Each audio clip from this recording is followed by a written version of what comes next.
Assalamualaikum warahmatullahi wabarakatuh. Bismillah, alhamdulillah, la haula wala quwwata illa billah. Amma ba'da. Asyhadu an la ilaha illallah wahdahu la syarika lah wa asyhadu anna Muhammadan abduhu wa rasuluhu la nabiyya ba'dah. Allahumma shalli wa sallim wa barik ala abdihi uswatun hasanah sayyidina wa maulana Muhammadin sallallahu alaihi wasallam wa ala alihi wa sahbihi ajma'in. Rabbi shrah li sadri wa yassir li amri wahlul 'uqdatam min lisani yafqahu qawli yafqahu qawli. Amma ba'du. Kepada yang terhormat Bapak Kepala SMK Negeri 2 Tona Dr. Andes Santikut Atmo Yulianto MPD, kepada yang terhormat PLT Kepala Tata Usaha SMK Negeri 2 Tona Bapak Sri Prihartino SPD, kepada yang terhormat narasumber atau Cafasda Provinsi Jawa Tengah, pimpinan Konseling Ibu Indrawati SPSI, seluruh tamu undangan yang berbahagia yang tidak bisa kami sebutkan satu persatu untuk pada hari ini. Izinkan kami membawakan beberapa acara kegiatan pada hari ini, yaitu dalam rangka berbagi praktik baik implementasi on-job learning OJL Cafasda Bimbingan Konseling tahun 2025 SMK Negeri 2 Tona hari Kamis 30 Oktober tahun 2025. Adapun acara yang pertama yaitu pembukaan, yang kedua sambutan Kepala SMK Negeri 2 Tona, yang ketiga doa, yang keempat berbagi praktik baik implementasi OJL Cafasda Provinsi Jawa Tengah Bimbingan Konseling, yang akan disampaikan oleh beliau Ibu Indrawati dan tambahan dari saya sendiri. Dan yang terakhir berikutnya adalah sharing. Yang terakhir adalah penutup. Demikian untuk susunan acara pada hari ini, untuk bisa kita ikuti dengan baik, dan tentunya mudah-mudahan ada manfaat bagi kita semua. Untuk acara yang pertama kita awali dengan pembukaan Sholatul Fatihah ala diniyah wa likunniyatus sholihah al-Fatihah.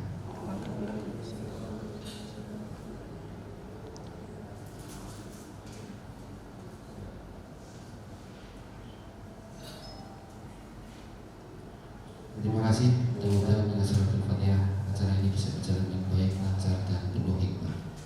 Acara yang kedua yaitu acara sambutan, yaitu sambutan dari Bapak Kepala SMK Negeri 2 Tona, kepada yang terhormat Bapak Dr. Andes Santikut Atmo Yulianto MPD, kami persilakan.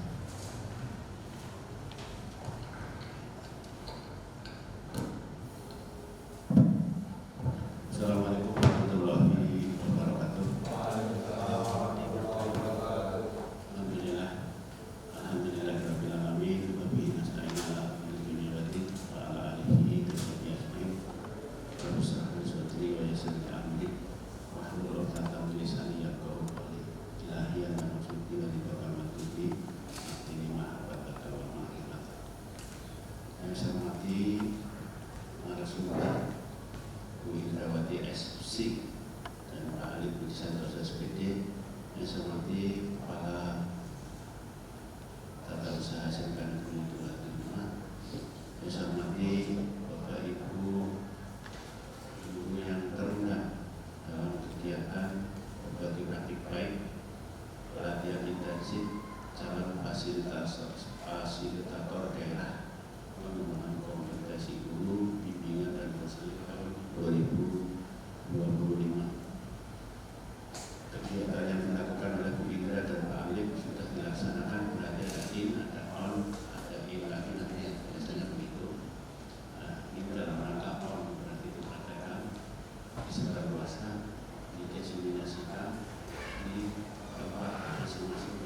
Beliau berdua, Bu Indrawati dan Pak Alif, itu nanti akan menjadi fasilitator. Artinya menyampaikan tidak hanya ke SMK 276, mestinya begitu. Bisa saja nanti ke sekolah-sekolah lain. Ya. Namun sebelum ke sekolah-sekolah lain, masa ya sekolahnya sendiri belum tahu kan gitu ya. Yang pertama harus mendapatkan adalah sekolah itu sendiri, gitu ya. Begitu dari jadi seperti itu. Maksud tujuannya mungkin seperti itu. Sehingga Bapak Ibu dari sekolah dari SMK Negeri 2 Atuna harus menjadi penerima desiminasi yang pertama, penerima manfaat dari pelatihan yang dilakukan oleh Bu Indra dan Pak Alif di BPPTK itu di Surakarta nih, di Solo, lokasinya di Solo, namanya kalau nggak salah LP2AS itu. Yang sekarang di Solo, tetapi tetap tempatnya juga di hotel, tetap di hotel, tidak di lumayan lah kalau di hotel juga di fasilitasnya fasilitas hotel. Selama berapa hari? 4 hari Pak. 4 hari lumayan banyak. Pelatihan ini terakhir antara in dan in on dan in berarti biasanya berapa bulan? Kemarin enggak sih. Ini yang kedua belum tahu. Belum tahu. Belum tahu. Jadi nanti ini yang kedua biasanya paparan dari hasil ini. Oleh karena itu ini mungkin dibuat apa divideokan ya? Dua-duanya Pak. Dua-duanya divideokan untuk menjadikan dipaparkan di mudah-mudahan kegiatan kali ini bagi praktik baik. Kalau memang ini berarti kan praktik yang baik, maka kita bisa melaksanakan sebisa mungkin ya, sebisa mungkin apa yang sudah dilaksanakan yang bisa dilaksanakan di sini kita laksanakan praktik baik tentang pengembangan kompetensi guru BK. Karena BK-nya di sini ada 9 atau 8. Ya, saya diberikan Pak. Konten Ya, tidak. ada 8, sehingga kalau yang diundang adalah 15, berarti harus melibatkan guru yang lain. Tetapi pada hakikatnya guru yang lain juga, Bapak Ibu juga tidak hanya sekedar mengajar, tetapi juga membimbing. Sehingga Bapak Ibu guru yang lain ya tentu saja ya ilmu-ilmu yang didapat dalam bagaimana membimbing sangat dibutuhkan oleh khususnya Bapak Ibu guru yang ada di sini. Saya kira itu yang bisa saya sampaikan selama mengikuti kegiatan ini berakhir dari jam 8 sampai dengan jam 11 nanti itu. Tetapi mohon maaf ini nanti saya tinggal ya karena ada Zoom. J Pak. Jadi ya setelah ini ada Zoom dari Jaktim itu tentang TKA. Saya kira itu saja yang bisa saya sampaikan. Selamat berkegiatan, semoga akan membawa manfaat bagi kita semuanya dan muaranya adalah bagi anak-anak kita. Terima kasih. Mohon maaf. Billahi taufiq wal hidayah. Assalamualaikum warahmatullahi wabarakatuh. Waalaikumsalam warahmatullahi wabarakatuh. Terima kasih kepada Bapak Kepala Sekolah SMK Negeri 2 yang sudah memberikan sambutan untuk kegiatan kali ini. Mudah-mudahan bisa kita pahami dan bisa kita laksanakan arah-arah beliau. Baik, untuk acara yang berikutnya yaitu doa. Untuk doa kali ini mohon izin dan mohon maaf Pak Selamat untuk bisa membawakan doa pada kegiatan hari ini.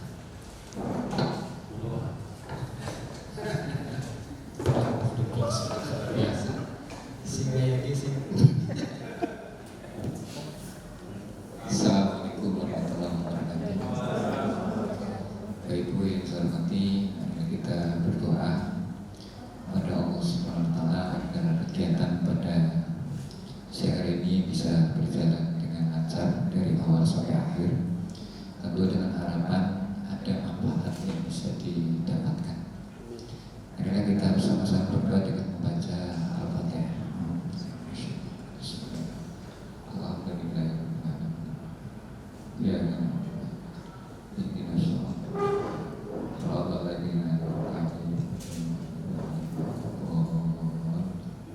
Amin ya Rabbal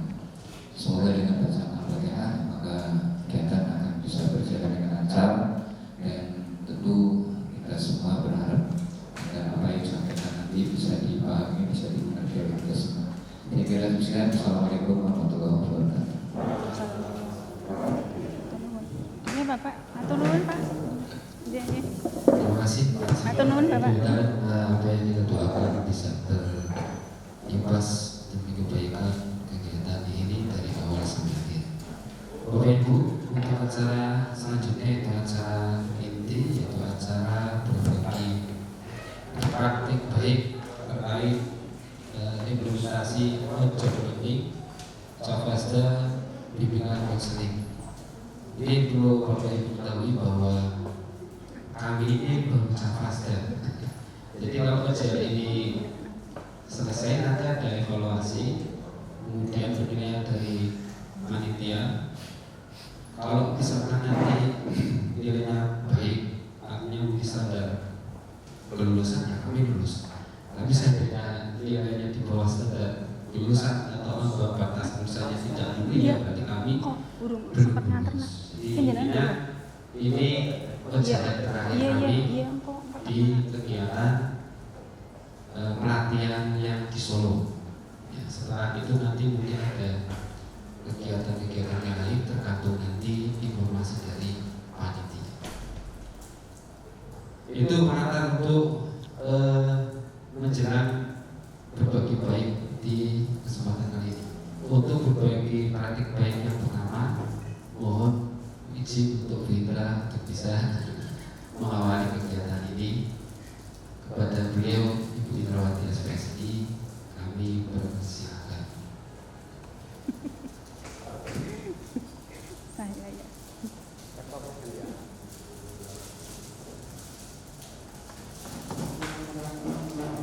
Saya sambil berdiri aja ya. Iya.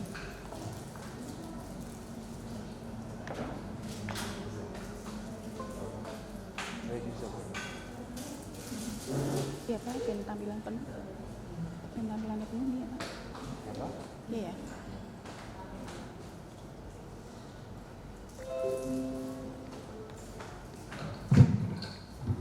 Dor. Tegang sekali. Ya, assalamualaikum warahmatullahi wabarakatuh. Selamat pagi teman-teman. Pagi. Sedikit meluruskan apa yang tadi disampaikan Bapak Kepala Sekolah. Pagi hari ini kami bukan destinasi ya. Tapi bukan memberikan materi, tapi hanya sekedar menyampaikan atau berbagi cerita apa yang kemarin sudah kita lakukan. Kalau pemberian materi, jenengan lebih pintar dari kami, tinggal dikasih modul saja sudah bisa.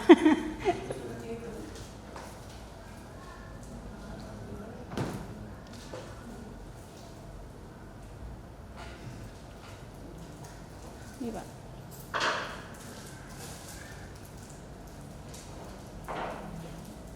Jadi bukan destinasi, tapi yang saya pengen tahu destinasi apa? Jalan-jalan namanya Pak? Destinasi. Yuk kita destinasi aja, jalan-jalan kemana atau cari-cari apa, itu yang saya penginkan. Jadi hari ini bukan untuk menyampaikan materi, tapi hanya berbagi cerita yang sudah saya sampaikan dan Pak Alif sampaikan ke anak. Jadi kami kemarin di Solo itu saya pikir senang-senang ya di hotel gitu. Ternyata setelah sampai ke sana, loh kok kita mendapat materi dan di awal itu sudah disampaikan bahwa kami punya tugas untuk menyampaikan ke siswa. Kami bombong kalau menyampaikan ke siswa, tapi setelah itu ternyata menyampaikan ke rekan-rekan semuanya, tidak hanya guru BK, guru-guru yang lain di sekolah dan guru SD juga. Seperti itu. Jadi jangka panjangnya materi-materi ini akan disampaikan ke teman-teman kita semua dari jenjang SD sampai SMA atau SMK. Ya, seperti itu. Apa yang kita pelajari di sana? Nah, pagi ini sedikit saja akan kami jelaskan apa sih materi yang kita dapatkan di sana. Materi yang kita dapatkan di sana adalah ada yang namanya jurus BK, 7 jurus BK. Awalnya saya nggak ngerti kok pakai jurus-jurus ya. Nah, kalau saya jurusnya langsung jurus lari. Nah, seperti itu. Lari, tergantung larinya kemana. Kalau ada makanan larinya mendekat, kalau ada musuh larinya menjauh, kan seperti itu. Nah, Bapak Ibu, kemarin di sana kita belajar tentang Pak mati Pak. Nah, ini gambarnya. Kita santai aja ya teman-teman. Silakan itu modul-modulnya yang kemarin kita pelajari di sana. Kita hanya dikasih waktu 4 hari. 4 hari pun itu efektif 2 hari di sana. Jadi hari pertama perjalanan dari sini kita mulai materi sore. Setelah itu hari keempatnya kita sudah siang itu sudah check out atau sudah kembali. Berarti maksimal sebetulnya kita 2 hari di sana. 2 hari di sana ada 7 modul yang kita pelajari. Yang pertama, 1 adalah jurus kenali potensi. Ya, yang kedua jurus kelola emosi. Yang ketiga tumbuhkan resiliensi. Yang keempat jaga konsistensi. Selanjutnya jalin koneksi, bangun kolaborasi dan menata situasi. Ini adalah modul-modul yang lumayan padat sebetulnya. Jadi kalau misalnya 2 hari kemarin kami di sana, masih perlu waktu lagi untuk mempelajari modul-modul ini, ya, karena harapannya modul-modul ini adalah 1 yaitu tadi kalau menyampaikan ke anak kita sudah terbiasa ya Ibu, Bapak, tetapi kita punya tugas juga nanti pengimbasan ke teman-teman yang mengajar di SD dan sebagainya. Tapi kita tidak tahu kita lolos atau tidak, ya, seperti itu. Jadi kenali potensi, ya, kita diharapkan anak-anak kita tahu potensi mereka. Di sana ada cara-caranya untuk menggali potensi. Kemudian kelola emosi. Kelola emosi, alangkah senangnya setiap hari, ya, ungkapan perasaan kita, apapun stimulusnya yang kita ingin menunjukkan ke orang atau kita ingin melihat emosi-emosi orang yang happy-happy aja. Kan pengennya seperti itu ya. Jadi masuk gerbang sekolah tuh sudah sumringah, sampai pulangnya juga sumringah. Begitu juga ketika melihat siswa-siswi juga seperti itu. Semuanya penuh dengan senyum, seperti itu. Nah, ada kelola emosi. Nanti di sana kita diajarkan bagaimana cara mengelola emosi. Kemudian resiliensi. Resiliensi adalah seperti apa ya namanya? Daya lenting, kelenturan, seperti itu. Itu di situ juga diajarkan, ayo kita ajak anak-anak kita untuk tahan banting istilahnya, seperti itu, untuk tahan banting, untuk tidak gampang menyerah, untuk tidak gampang putus asa. Growth mindset, pola berpikir tumbuh. Ya, berpikirnya selalu positif. Kalau ada istilah apa namanya? Kritikan dan sebagainya, maka menganggap kritikan itu, contoh ini ya, menganggap kritikan itu sesuatu yang positif. Kadang kita tidak menyadari itu pun terjadi sama kita. Ketika ada kritikan, sakitnya tuh di sini, seperti itu. Jadi harapannya di resiliensi ini kita mengajarkan kepada anak-anak bahwa kita bisa kok survive dari semuanya, ya seperti itu. Kemudian jaga konsistensi, jalin koneksi, bangun kolaborasi dan menata situasi. Ada 4 modul lagi, jaga konsistensi. Kita mengharapkan anak-anak bisa melakukan kegiatan-kegiatan konsisten yang positif, seperti itu. Kemudian jalin koneksi, kita butuh hubungan dengan anak tuh harmonis, seperti itu, ya Bu, Bapak. Kemudian kolaborasi, kita juga bisa menjalin hubungan dengan anak, kita menjalin hubungan dengan orang tua, ya, semuanya tersusun dengan indah. Jadi satu rangkaian atau satu mata rantai yang semuanya saling menghubungkan. Nah, kemudian menata situasi ini adalah fokusnya di sekolah. Fasilitas, manajemen, program dan sebagainya, semuanya itu menjadi satu kesatuan yang mendukung jurus 1 dan sampai 6 itu semua terlaksana dengan baik. Seperti itu Bapak dan Ibu. Nah, dari modul 1 sampai modul 7 sebetulnya kalau kita pelajari bisa untuk diri kita sendiri. Ya, seperti mungkin kalau kenali potensi, saya yakin Bapak Ibu pati-pati jadi guru berarti sudah tahu potensinya. Kan seperti itu ya. Tetapi kalau kelola emosi sampai membangun kolaborasi itu bisa kita latih untuk diri kita juga. Seperti itu. Kelola emosi biar kita nggak gampang emosinan. Ya, itu juga bisa kita latih. Itu Bapak Ibu sepintas tentang isi modulnya. Nggak mungkin kami jabarkan satu persatu. Mungkin kalau ada kekurangan nanti Pak Alif bisa menambahkan. Nah, Sasaran kami di kegiatan ini adalah 6 guru BK, karena kami sudah guru BK, karena jumlahnya adalah 8. Ya, kemudian 9 guru non BK. Pelaksanaan hari ini. Nah, apa yang sudah saya ajarkan dan Pak Alif ajarkan kemarin sudah kami unggah. Kalau itu kebetulan punyanya saya. Kalau Pak Alif mungkin nanti bisa berbagi juga ya Pak Alif ya. Nanti di situ. Apa sih yang saya sampaikan ke anak? Saya memilih 2 jurus Ibu, Bapak. Yang saya pilih adalah tentang kelola emosi dan tumbuhkan resiliensi. Nah, sasaran saya adalah kebetulan saya guru BK Kriya Kayu. Ya, kelas 12 tidak ada. Nah, kelas 1 juga hanya 1 kelas. Maka untuk penyeimbang saya ambil semuanya di kelas 11-nya. 11 kayu 1 dan 11 kayu 2. Mohon maaf, itu sasaran kelola emosi di 11 kayu 1 kurang saya tuliskan jumlahnya. Nah, ketika saya masuk ke materi kelola emosi, ya harapannya saya adalah endingnya siswa mengenali peta emosi dan tahu cara mengelola emosi seperti itu.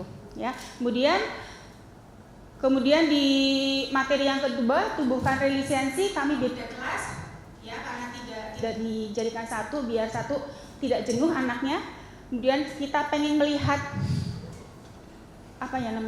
dinamisnya seperti apa antara kayu 1 dan kayu 2 seperti itu. Nah, di kayu 2 kita ada 32 anak. Hasil endingnya adalah kami kepengin anak itu ya bangkit dari kesulitan atau kegagalan yang seperti resiliensi tadi saya jelaskan. Itu Bapak dan Ibu. Ada yang mau ditanyakan? Monggo, barangkali ada yang mau ditanyakan. Lanjut dulu ya. Nah, metode yang kami gunakan, metodenya sudah dari paketnya sana, adalah metode ARKA. ARKA itu singkatan, aktivitas, refleksi, konsep, dan aplikasi. Jadi ketika saya mengajar di kelas, saya menggunakan ini, runtutan-runtutannya.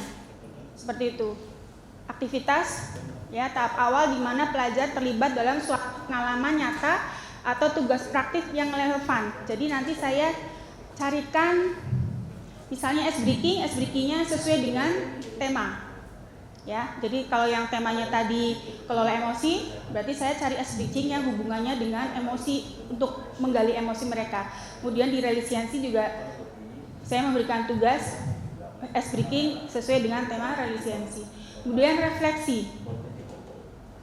Nah, di sana nanti anak untuk merefleksikan apa yang sudah dilihat atau apa yang sudah dilakukan pada saat aktivitas. Kemudian konsep. Nah, konsep ini kami baru mulai masuk ke materi. Materi yang perlu kami sampaikan ke anak. Selanjutnya adalah aplikasi. Aplikasi harapannya ini bisa dipraktekkan keseharian anak-anak di sekolah atau di luar sekolah. Seperti itu. Sama, Pak Alif juga sama, metodenya metode ARKA. Nah, ini kelola emosi. Alasan memilih jurus 2 atau kelola emosi. Ya, catatan. Kasus yang menunjukkan siswa-siswi SMK Negeri 2 Adiuna mendapatkan layanan konseling dan layanan mediasi terkait permasalahan emosi yang terjadi di sekolah. Baru kemarin juga saya dapat aduan. Mohon maaf, kalau segera menceritakan kami boleh, tapi ada asas BK kerahasiaan. Tidak akan saya sebutkan namanya, tapi hanya sekedar menyampaikan permasalahannya apa. Kemarin baru saja ada anak yang ke saya juga. Ya, ada anaknya saya juga, dia datang dengan sedih. Ya, dengan sedih. Kemudian menceritakan permasalahannya di kelas. Dia sampai menangis dan sebagainya. Berarti ada hubungannya dengan emosi. Kalau beda lagi dengan sebelumnya, data yang sudah pernah ada berantem misalnya, ya, berantem. Karena anak marah misalnya, tersinggung dengan temannya. Kesenggolan biasanya yang cowok, senggolan sebentar atau pendelikan akhirnya jadi berantem. Nah, beberapa kasus-kasus seperti itu yang saya alami, saya rasa tidak hanya saya, teman-teman BK juga mengalami. Ini salah satu alasan kenapa saya ambil materi kelola emosi. Karena salah satunya adalah di sana anak-anak memang harus berlatih untuk mengelola emosi. Seperti itu. Ya, Bapak dan Ibu.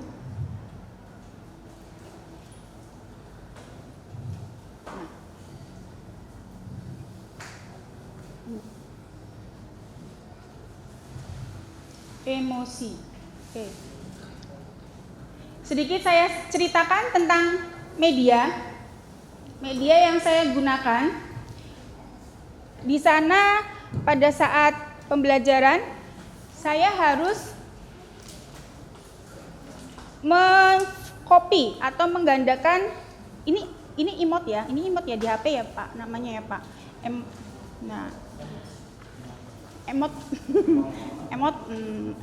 Nah, ini apa Ibu-ibu, Bapak-bapak? Ini marah ya. Kemudian ini senyum atau ada lagi selain senyum, bahagia mungkin bisa ya, happy mungkin bisa. Nah, ini sedih. Nah, ini sedih. Apalagi ya? Ada lagi. Nah, ini maaf sudah disobek-sobek. Sobek-sobek. Malu. Ya, malu. Ini malu juga. Tertawa. Pinter-pinter ya.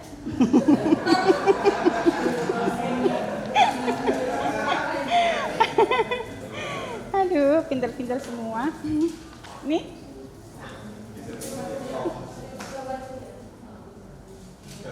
Ada cinta.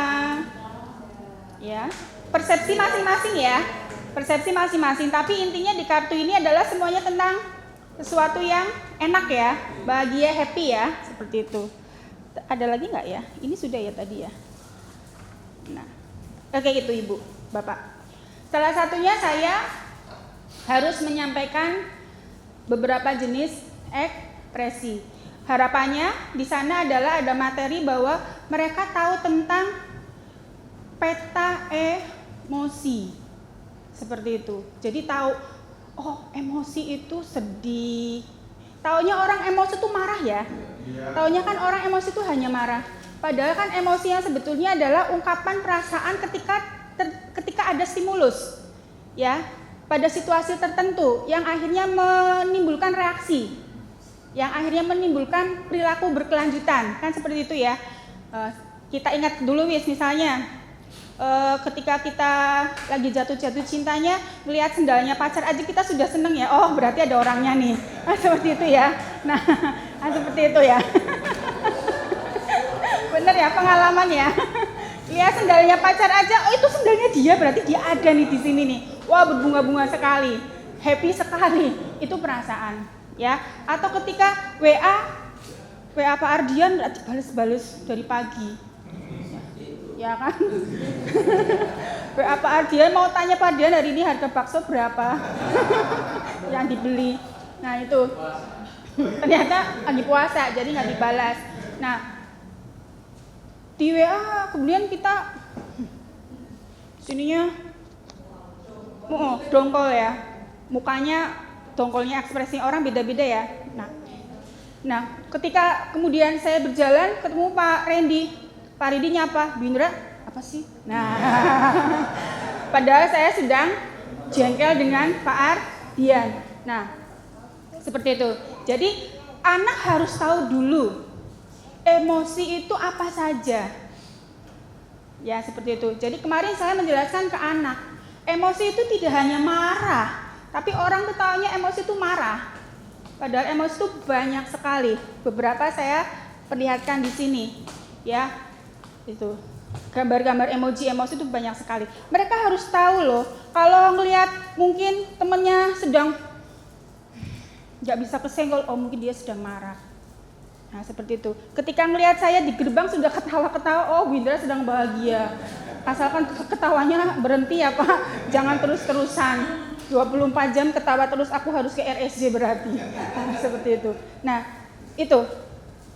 Anak harus tahu emosi itu berbeda. Ada sedih, ada senang, ada apa lagi? Happy, senang, happy sama ya. Sedih, senang, cemas, ya, was-was itu semuanya banyak sekali. Nah, seperti itu. Kenapa? Karena mereka kadang nggak ngerti. Oh, saya kenapa sih kayak misalnya begini, ibu-ibu, bapak-bapak. Suatu hari nih kita pernah ya, tahu-tahu bangun tidur tuh rasanya nggak karuan. Pokoknya hari itu tuh nggak enak rasanya. Kan pernah ya kita mengalami seperti itu. Saya bisa ngomong karena berarti saya pengalaman sendiri ya. Saya nggak mungkin menceritakan pengalaman teman-teman, tapi apa yang saya rasakan sendiri. Tahu-tahu saya bangun tidur itu sehari itu berangkat sekolah aja Bu Eryani tak cemberutin. Ya, Kak Oci nggak tak saya ajak ngobrol. Pokoknya tahu-tahu yang penting ada suara gedubrak di meja saya. Itu ciri khas ada saya di ruang PK. Apa ada yang jatuh? Nah, itu ciri khas saya di ruang PK seperti itu. Tapi setelah itu saya hanya duduk saja. Duduk saja. Saya tidak mau berinteraksi dengan yang lain. Tetapi saya tidak ngerti saya itu kenapa. Kenapa sih Bu In? Gak apa-apa. Kenapa? Gak apa-apa. Nah, kadang kita mengalami hal semacam ini. Nah, ini yang perlu kita gali lagi. Kemarin saya menjelaskan ke anak-anak, kamu harus ngerti nih, kamu kenapa? Cari tahu. Karena emosi di sana ungkapan perasaan yang kena stimulus, kemudian menimbulkan reaksi pada situasi tertentu. Kenapa ya saya ya? Oh iya, tadi malam minta jalan-jalan orang ACC. Ya, saya sudah booking hari Sabtu Minggu jalan-jalan ya Mas. Ternyata suami saya nggak mau, maunya jualan saja biar dapat uang. Ya, otak Mailnya jalan. Mail Ipin Upin kan jualan terus ya. Nah itu otak Mail Ipin Upinnya jalan. Seperti itu. Nah, sudah. Ini saya sampaikan ke anak. Ada gambarnya yang bisa saya sharing dengan teman-teman.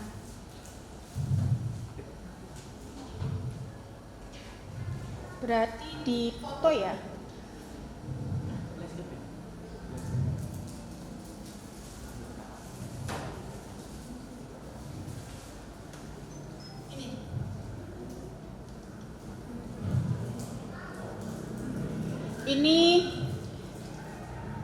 Ini saya kemarin melakukannya di ruang aula karena kebetulan waktu itu renovasi ya, ruang 1 sampai 8 dan kelas kayu 2 itu di ruang mana ya itu lupa saya, tidak ada LCD dan lumayan agak lama, jadi saya rasa anak panas dan sebagainya.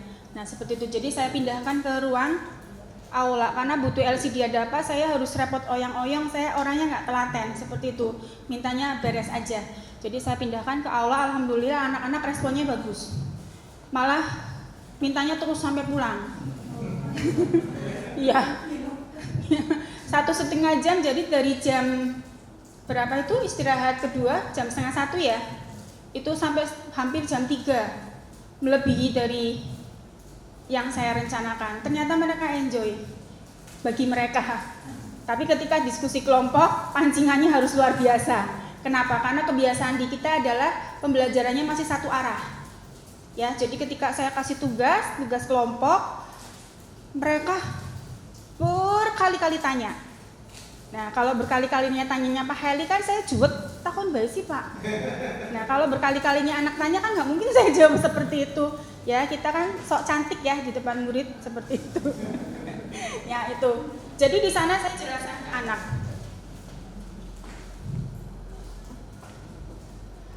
Nih, peta emosi. Saya jelaskan juga seperti yang tadi saya sampaikan ke Bapak Ibu. Nah, setelah saya jelaskan, S breaking-nya tadi yang saya sampaikan lupa ya. S breaking-nya yang tadi saya sampaikan adalah cerita tentang kertas polos. Kalau sayang dielus-elus, kalau jengkel diremas, ya. Misalnya ini kertas polosnya. Misalnya mendengarkan cerita saya, reaksinya dia biasa saja atau sayang, ya artinya tidak bereaksi apapun, cukup dielus-elus saja.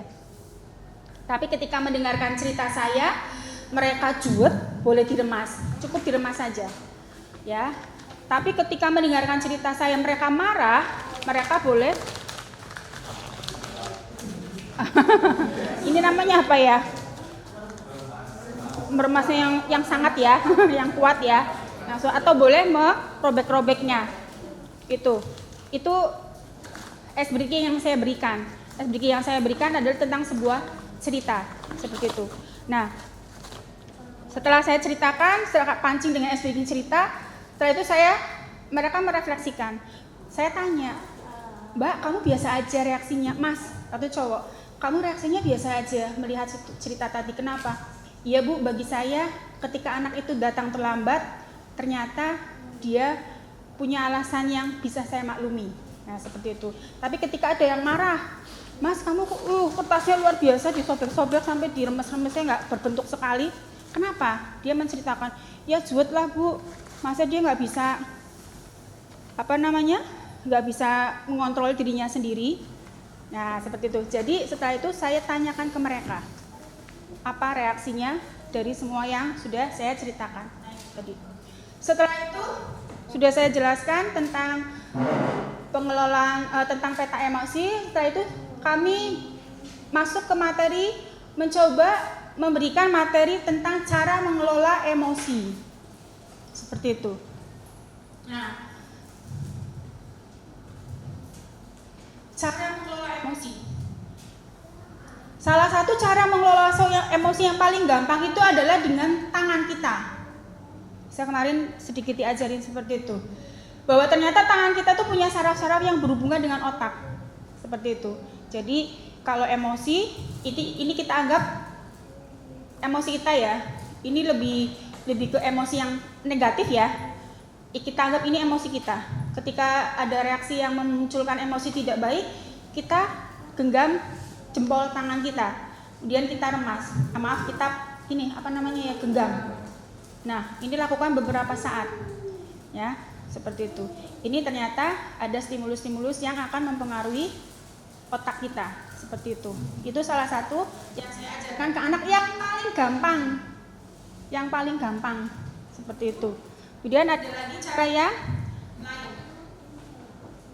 Nah, cara yang lain itu dengan diskusi ibu-ibu.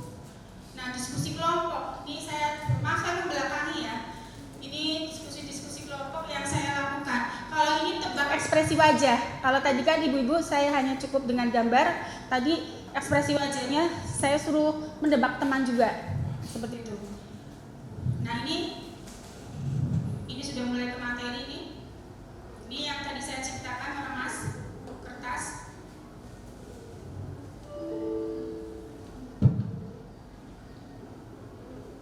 Nah, ini diskusi kelompok.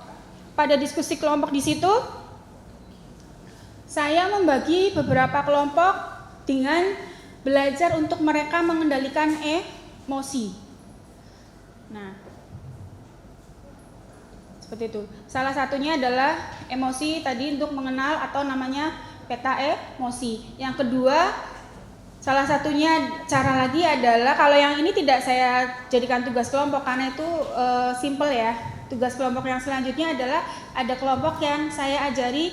Di situ ada teori bahwa ketika ada stimulus, kita ada jeda untuk berpikir, kemudian baru melakukan tindakan. Nah, seperti itu. Jadi ada kelompok yang saya kasih tugasnya adalah mereka drama. Ya, bikin skenario percakapan. Silakan bikin sosiodrama, drama simple ya. Intinya adalah ada aktivitas di situ ketika ada stimulus tidak langsung emosi, tapi ada jeda untuk berpikir, setelah itu baru melakukan tindakan seperti itu. Nah, tuh. Ini kelompoknya waktu itu lama ibu, bapak-bapak. Tugas kelompoknya lama sekali karena memang anak lumayan luar biasa, harus kita jelaskan berkali-kali. Mereka bikin skenarionya keder. Ya, Bu pakai bahasa Tegal aja ya Bu. Ya, jangan Mas, pakainya bahasa Indonesia. Angel Bu. Oh, bisa. Saya meyakinkan mereka bisa itu 15 menit ada. Bisa Mas. Sudah jadi Bu dialognya. Mereka ketika latihan saya dengarkan bahasanya bahasa Tegal. Tapi kan nggak mungkin saya sampaikan di laporan. Karena Fasna saya bukan orang Tegal. Kan seperti itu ya. Mas ulangi ya pakai bahasa Indonesia. Ketika saya mengatakan ulangi ya Mas. Nah itu butuh mereka menerimanya. Nah seperti itu. Jadi lumayan lama kemarin waktu kelompok. Nah ini. Padahalnya jadi. Padahalnya berhasil. Nah itu.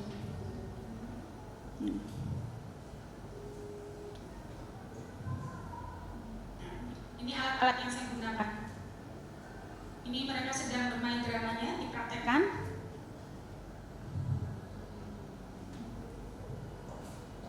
Nah ini. Nah ini, udah.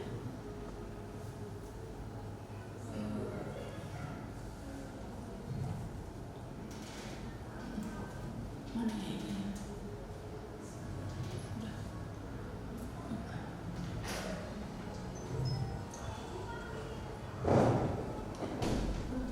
Tuh.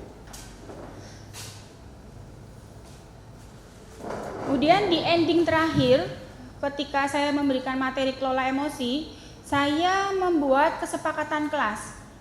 Ya, karena harapannya tidak berhenti di kemarin saja. Harapannya ini bisa dipraktekkan keseharian di kelas seperti yang tadi saya sampaikan.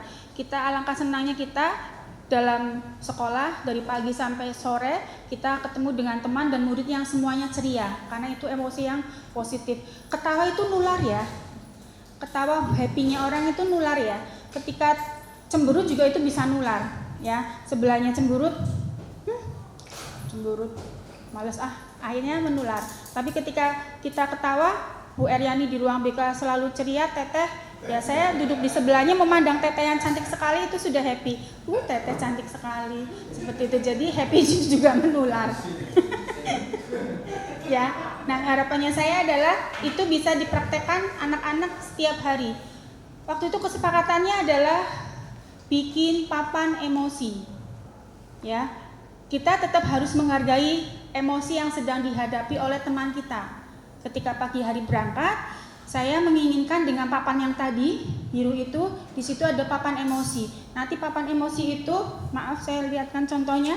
Papan emosi itu nanti harapannya setiap anak masuk kelas itu pagi berhenti dulu di depan. Tapi memang ini membutuhkan fasilitas ya.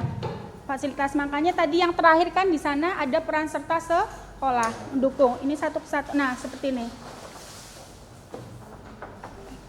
Sebentar. Ini kesepakatan kelas. Ini kesepakatan kelas kita.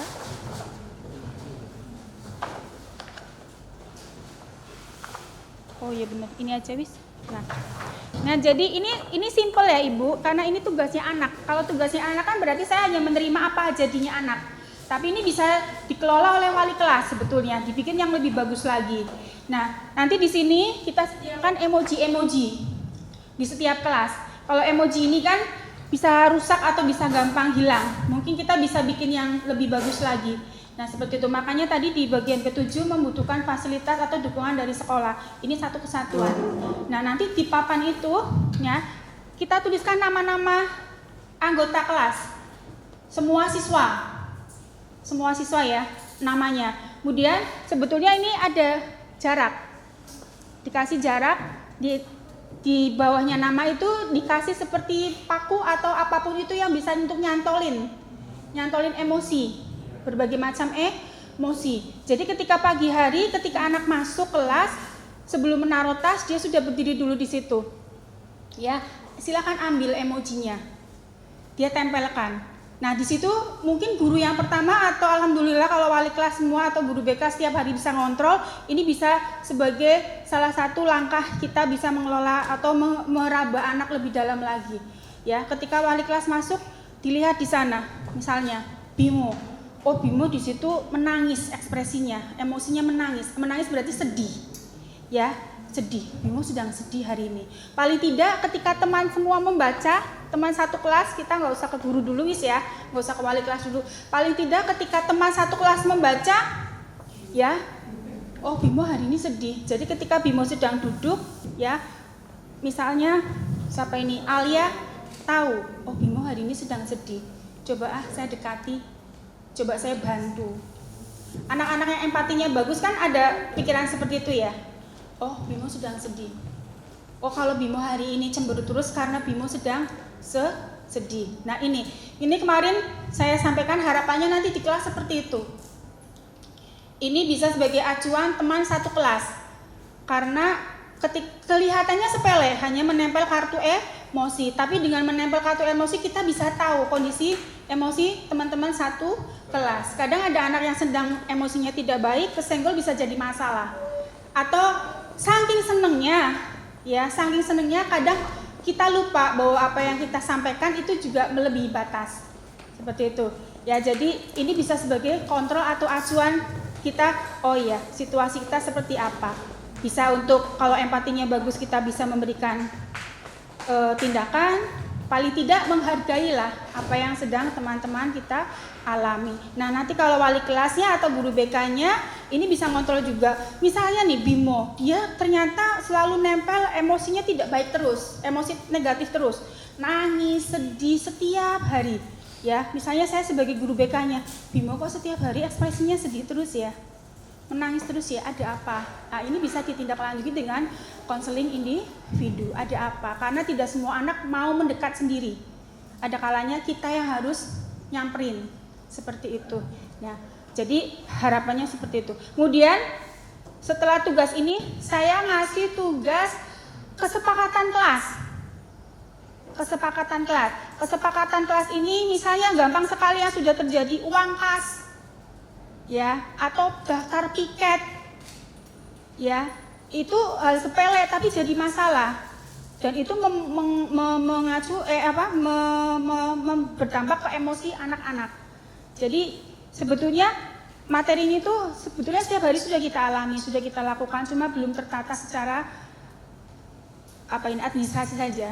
Nah itu, di situ ada kesepakatan kelas. Nah, kesepakatan kelas.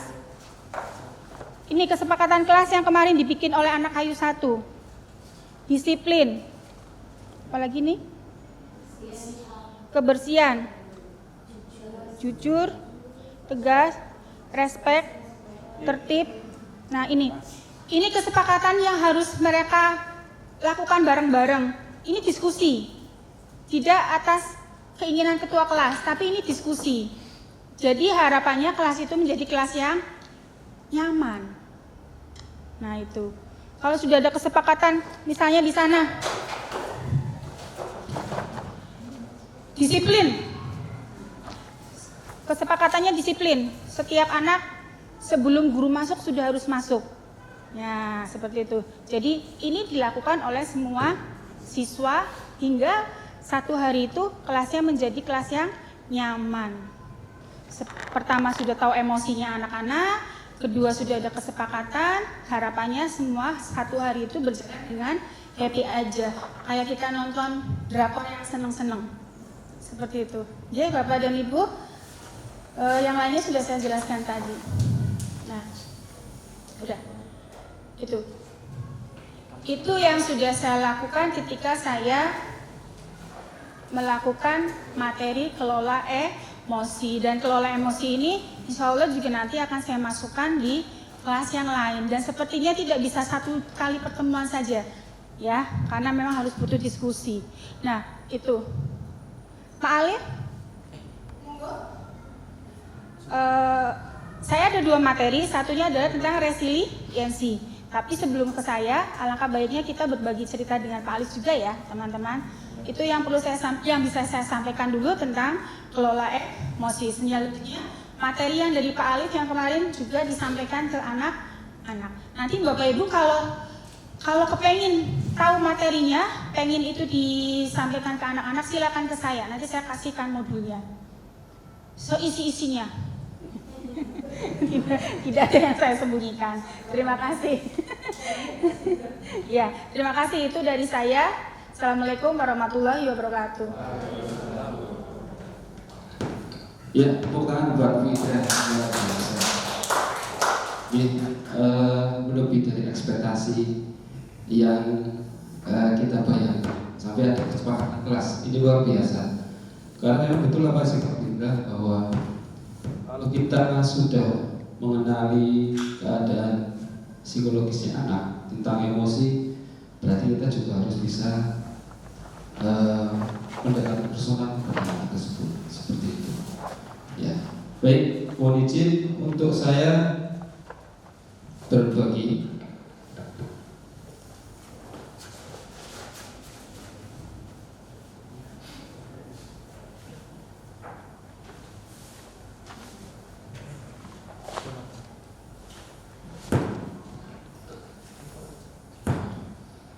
Ya, mohon izin untuk saya berbagi bahwa ada yang harus saya tunaikan untuk kegiatan ini, OJL pada hari ini. Tapi sebelumnya biar nambah semangat, kita tepuk tangan dulu ya Pak. Mohon izin ini. Kalau saya menyebutkan kata selamat pagi, berarti tepuk 1 kali. Selamat siang 2 kali, selamat sore 3 kali. Ya, saya ulangi. Petunjuknya adalah ketika saya menyebutkan kata selamat pagi, tepuk 1 kali, selamat siang, tepuk 2 kali, selamat sore balik berarti. Tepuk 3 kali saja. Biasanya tepuk 3 kali kan balik. Oke, kita coba ya. Selamat pagi, selamat sore. Perhatian, konsentrasi. Kayaknya lagi ada apa ini? Ya, mulai konsentrasi ya. Selamat siang, selamat sore, selamat pagi, selamat siang, selamat sore. Oke, terima kasih. Kan semuanya. Oke, terima kasih. Mudah-mudahan bisa menambah semangat pada kegiatan kali ini. Baik, untuk berbagi baik dari saya ambil 2 jurus. Yang pertama yaitu jurus 1, yaitu kenali potensi. Betul apa yang saya katakan sama Fitra, bahwa setiap guru harusnya bisa mengenali potensi siswanya masing-masing sebelum mengajar, bahkan sebelum membuat RPL atau RPP guru masing-masing. Tetapi perlu kita ingatkan kembali, biasanya seperti itu. Nah, untuk di bimbingan konseling sendiri itu ada kenali potensi tentang gaya belajar, kemudian kecerdasan majemuk, kemudian bakat dan minat siswa. Nah, ini yang kemarin saya terima dari Fasnas di Solo.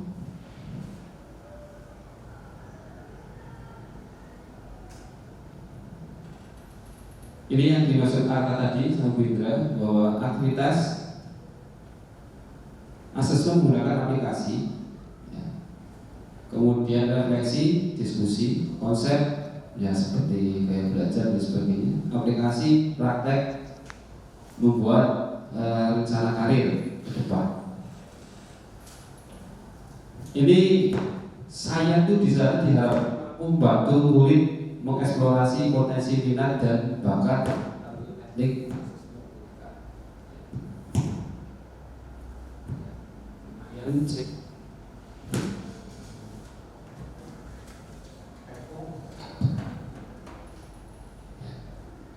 Tugas saya itu mampu membantu murid mengeksplorasi potensi minat dan bakat melalui teknik asesmen pendidikan. Berat teman buah sendiri Bu, cuman ya gimana lagi, ya kan? Karena ini memang sudah tugas kita, ya kita harus terus berlatih. Dan aktivitasnya adalah asesmen. Asesmen yang saya gunakan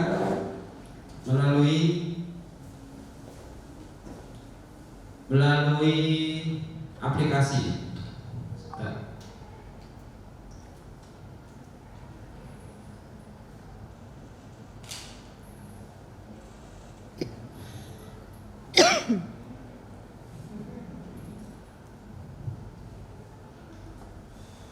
Nah, ini aplikasi atau link lah ya. Link yang saya gunakan untuk bisa mengetahui potensi siswa, yaitu melalui link akun pintar.id. Itu ada tes gaya belajar, kemudian kecerdasan majemuk, kemudian ada jurusan kuliah, kemudian kepribadian, tipe kepribadian. Minat jurusan juga bisa dialihkan atau dikembangkan menjadi minat karir. Artinya bisa ke arah pekerjaan ataupun kuliah.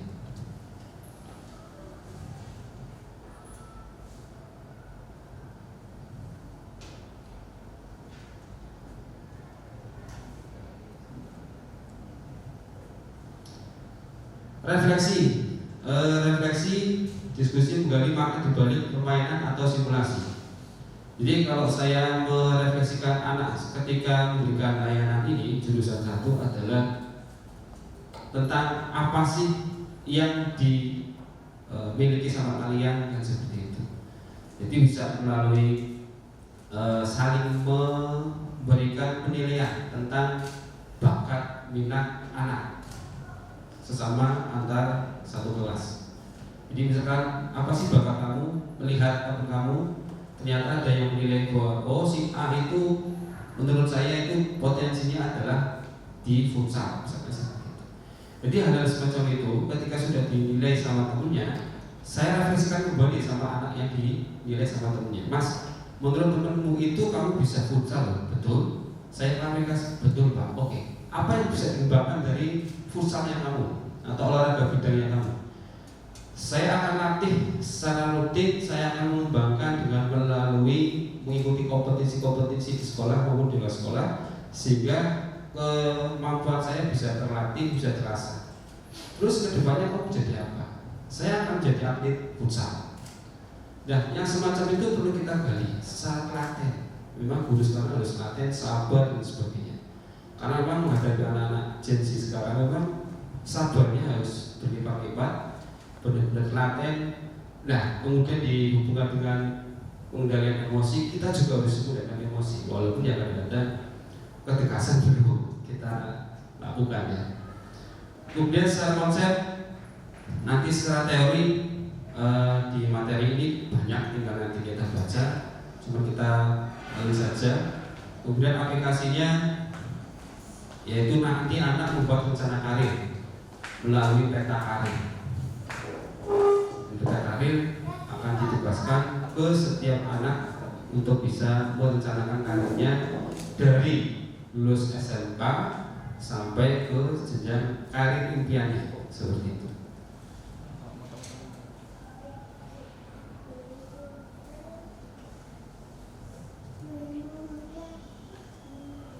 Bisa dibacakan Pak Haili ini yang keras Pak. Selamat datang Pak Pendekar. Sekarang kalian tiba di Padepokan Telaga Air di sini. Kalian akan lebih mengenai diri untuk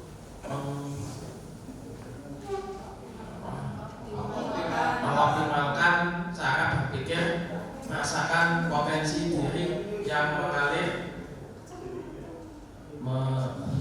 mengoptimalkan energi baik semakin hadir selamat melanjutkan persahabatan dan perjalanan pertama. Hati-hati tergelincir.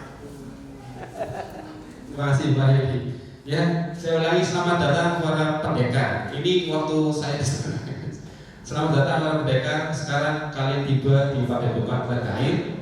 Di sini kalian akan lebih mengenal diri untuk mengoptimalkan cara berpikir, merasakan potensi diri yang mengalir, mengoptimalkan energi baik, semakin hadir, dan selamat melanjutkan perjalanan pertama. Hati-hati tergelincir. Ini kami disimulasikan di sana itu seolah-olah akan menjadi pendekar. Jadi pendekar yang nantinya diberikan materi tentang jurus. Jadi gambarannya adalah kita di sana nanti kembali akan menjadi pendekar yang memiliki 7 jurus. Ijrus 1 itu yang tadi mengenai potensi.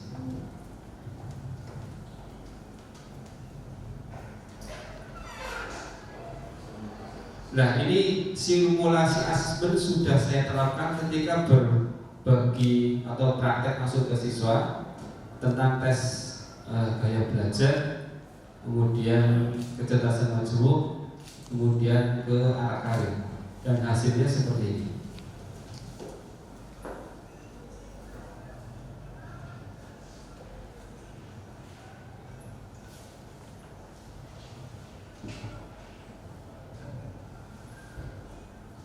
Ya, ini saya menggunakan tes MBTI, hasil analisis MBTI untung namanya, kelas 11 ALP 2. Ya. Bahwa untung itu tipe kepribadiannya adalah ESFP. Apa itu ESFP?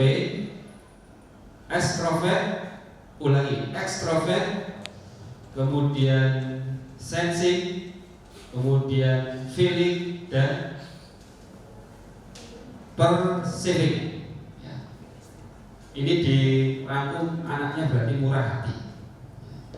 Kemudian apa gambaran tentang tipe kepribadian ini? Mudah berteman, bersahabat, sangat sosial, ramah, hangat dan menyenangkan.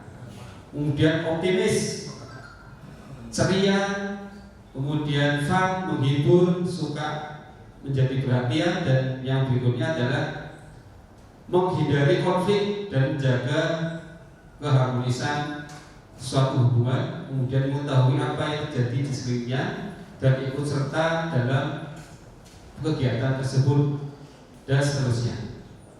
Kemudian syarat pengembangan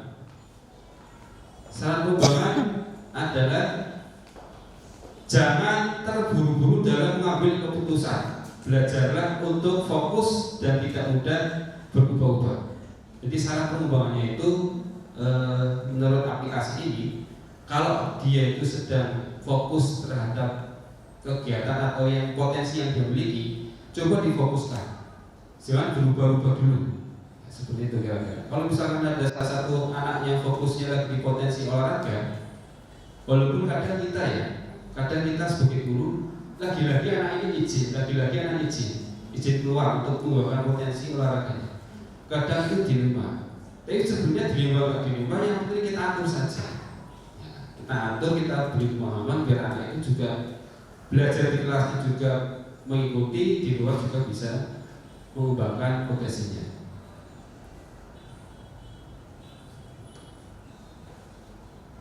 Kemudian syarat profesi: entertainer, seniman, marketing, konselor, desainer, tour guide, kemudian bidang bidang holistik, sosialisasi ya. Kemudian pasangan partner alami, ini partner alami berarti jodoh. Itu partner alaminya ISTJ atau ISVFJ. Berarti insting. Ulangi, yang ISTJ berarti introvert, sensing, thinking, dan judging. Ini hanya aplikasi saja yang bukan. Kalau ini mah nggak terlalu penting. Yang penting adalah tipe kepribadian sama arah karir, saran profesi.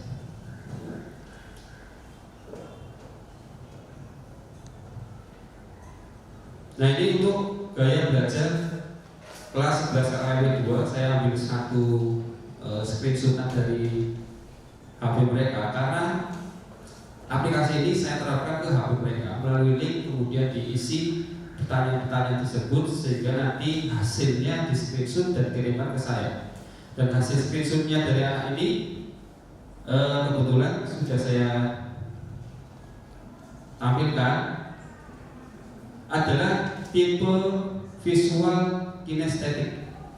Ya, gaya belajar kamu cenderung lebih kuat pada gaya belajar visual yang mampu menyerap informasi terkait dengan visual, warna, gambar, peta, diagram, dan belajar dari apa yang dilihat oleh mata. Artinya kalau ada anak yang gaya belajarnya visual, berarti kita sebagai guru juga harus bisa mengakomodir gaya belajar mereka. Jadi memang betul ya, namanya pembelajaran diferensiasi itu memang betul, karena memang setiap gaya belajarnya anak itu memang beda-beda. Monggo dikelola dengan baik, dikumpulkan satu kelas itu yang paling banyak itu tipe gaya belajarnya apa sih? Kalau memang 50% ke atas visual ya monggo disesuaikan dengan gaya belajar visual. Tetapi jangan visual terus, mungkin sesekali pakai kinestetik, ya, seperti itu kira-kira. Kemudian artinya saya lanjutkan, bukti-bukti konkret harus dibiarkan terlebih dahulu agar mereka paham gaya berarti ada bukti dulu. Ketika pembelajaran ada bukti dulu bahwa bukti konkretnya itu setelah saya belajar itu apa sih, baru mereka akan tertarik. Gaya belajar sendiri mengandalkan penglihatan atau melihat dulu buktinya untuk kemudian mempercayainya. Berarti harus ada bukti dulu, baru si anak percaya. Itu memang harus tantangan kita untuk bisa mengakomodir gaya belajar visual ini. Namun di sisi lain kamu juga memiliki gaya belajar kinestetik yang akan lebih menunjang cara belajar kamu agar lebih maksimal. Gaya belajar kinestetik adalah pembelajaran yang mampu menyerap informasi melalui berbagai gerakan fisik. Artinya ada olah gerak tubuh, baik itu tangan maupun yang lain. Artinya ada praktek di situ. Jadi tidak perlu teori, kemudian konseptual, kemudian yang hanya tugas-tugas saja yang diberikan, tetapi harus ada praktek.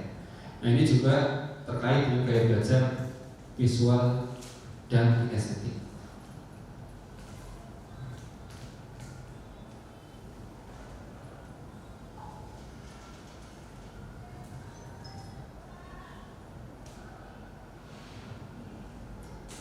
Tabel dokumen integrasi hasil asesmen dengan program tahunan dan RPL BK.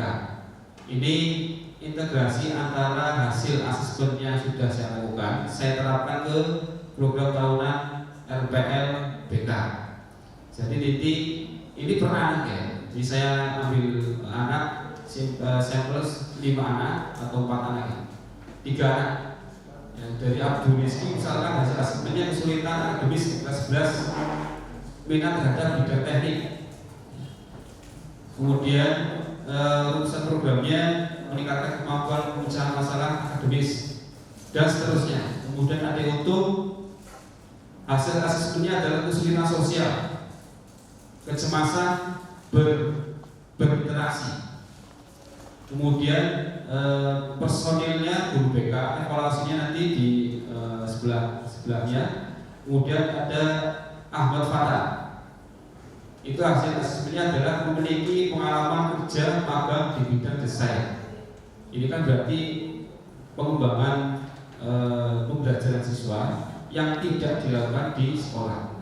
Ada pengembangan diri, ada anak yang Pak saya itu sekolah, pulangnya kerja. Ini juga namanya bisa mengembangkan personal anak melalui kegiatan di luar. Pokoknya ada sesuatu yang positif di anak, yuk kita terus jaga, kita pelihara. Ya, kita pelihara. Kalau ada anak yang sedang belajar mandiri, kita dorong terus, karena memang anak itu setelah lulus SMK, saya yakin ketika saya melihat latar belakang ekonomi keluarga siswa SMK 2, itu rata-rata menengah ke bawah, yang menengah ke atas prestasinya sedikit. Jadi saya dorong itu kalau anak-anak SMK 2 itu tak dorong mandiri. Ya, kenapa mandiri? Karena saya yakin orang tua sekarang itu, kalau saya bisa menggambarkan situasi di logam, ya, karena saya situasi logam, orang tua sekarang itu nuntutnya tidak macam-macam. Misalkan, oh kamu harus ranking 1, kamu nilainya harus 10. Tidak. Selama saya komunikasi dengan orang tua, ternyata apa yang mereka inginkan? Sederhana sekali. Anak saya yang penting sekolah, nurut, tidak bikin masalah, lulus bisa kerja. Simple itu. Tidak muluk-muluk. Nah, ternyata sesimpel itu bagi orang tua, tetapi keadaan anak ternyata sebaliknya. Kenapa tuntutan orang tua simpel? Karena anak sekarang kalau dinasihatin, mohon maaf, ya 1 kali, ya 2 kali masih sama, berulang kali pun masih sama. Sehingga ketika komunikasi dengan orang tua, Pak, anak ini dasar. Kata dasar itu sudah menghakimi. Dasar wis.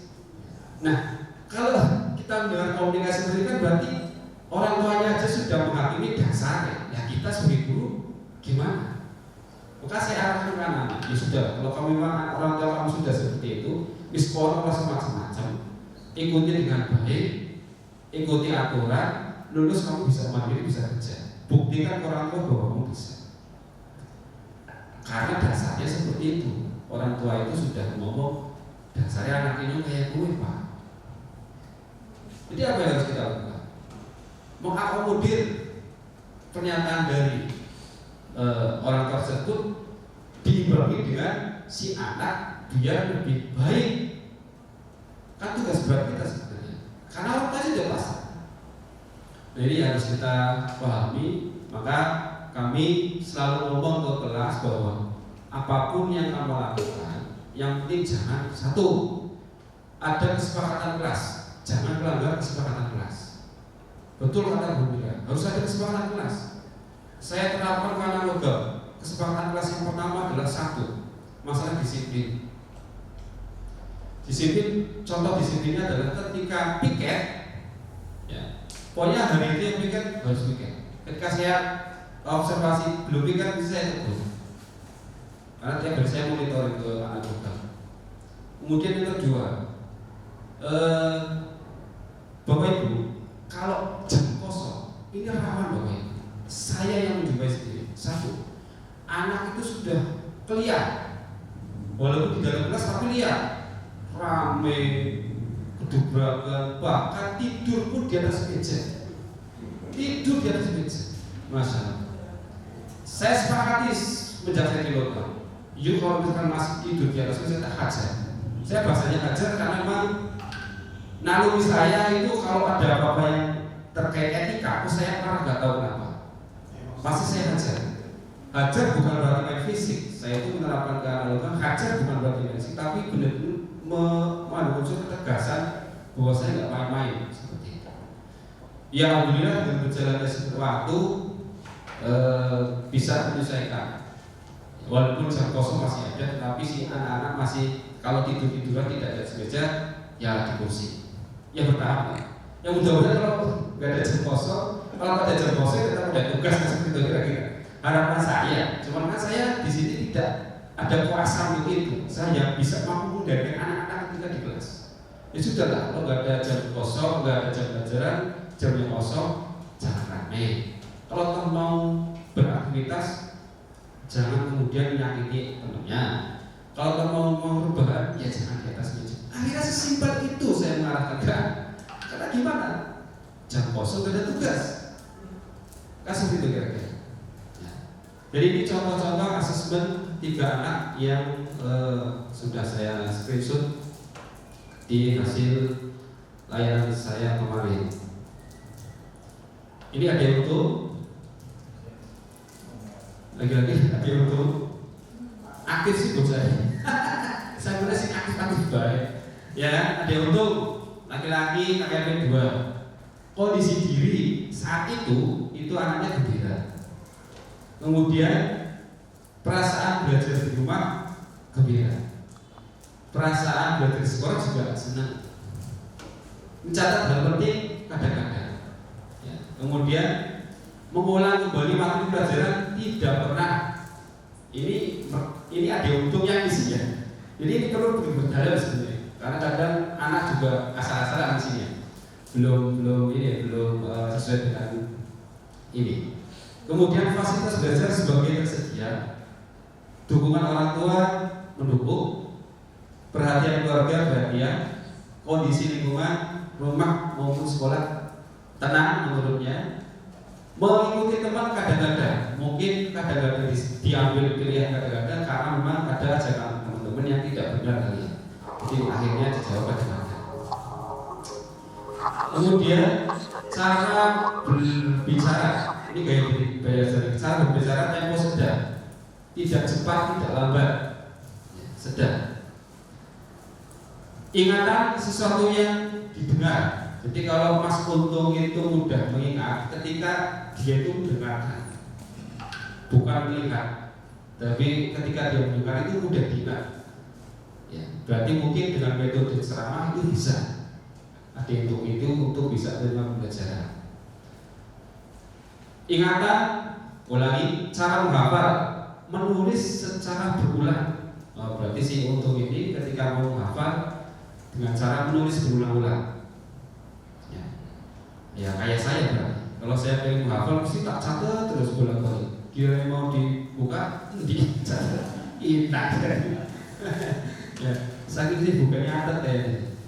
Cara menjelaskan, menyampaikan secara lisan. Ya, jadi termasuk berarti nanti bisa ke entertainer ini, karirnya. Karena masuk ke cara menjelaskan, menyampaikan secara lisan bisa konselor bisa. Gangguan gerakan di sekitar saya. Berarti ketika dia Untung itu merasa terganggu, fokus itu karena ada pergerakan di sekitarnya. Misalkan di sini lagi tenang, sana guyonan. Di sini lagi fokus, di sana main-main. Itu berarti Untung memang merasa terganggu. Ya bukan hanya Untung mungkin ya, semuanya juga seperti itu. Ya sudah.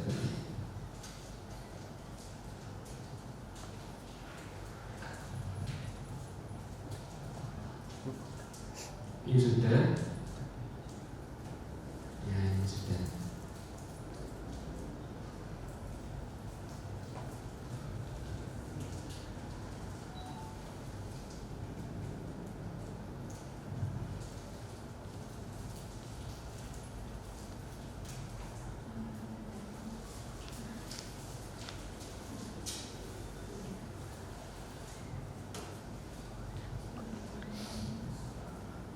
Ya ini ketika saya lagi memberikan layanan BK tentang nari potensi.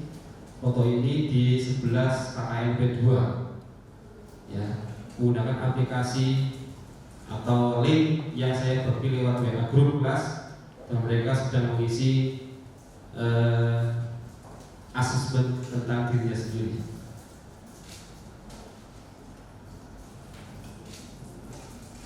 Dan ini salah satunya saya foto melalui belakang mereka.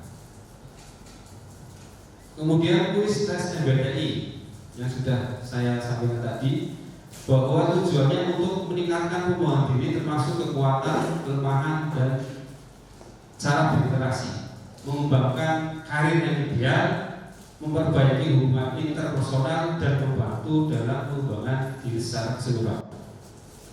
Saya juga menggunakan tes MBTI.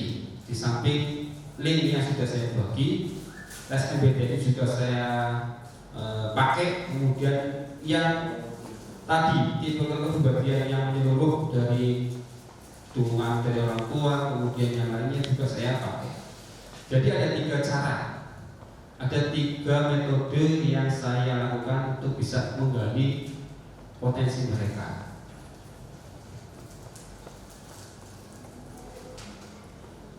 Ini contohnya dari hasil tadi, visual auditory. Kemudian ini 100%. Ini kecerdasan majemuk yang sebelah samping ya. Kecerdasan majemuk dari siswa yang sudah saya pilih hasilnya adalah intrapersonal 100%. Interpersonal 100% adalah kecerdasan yang terletak pada diri seorang yang ditandai dengan kemampuan untuk memahami diri sendiri dan bertindak berdasarkan pemahaman tersebut. Jadi kecerdasan ini kecerdasan yang bisa dilakukan oleh diri siswa masing-masing, yang ditandai dengan kemampuan untuk memahami diri sendiri, self management ya. Kemudian dan bertindak berdasarkan pemahaman tersebut. Contoh, saya memahami diri sendiri intrapersonal. Bagi saya, kalau saya dipukul sakit, berarti saya nggak boleh pukul orang lain. itu pemahaman tentang intrapersonal.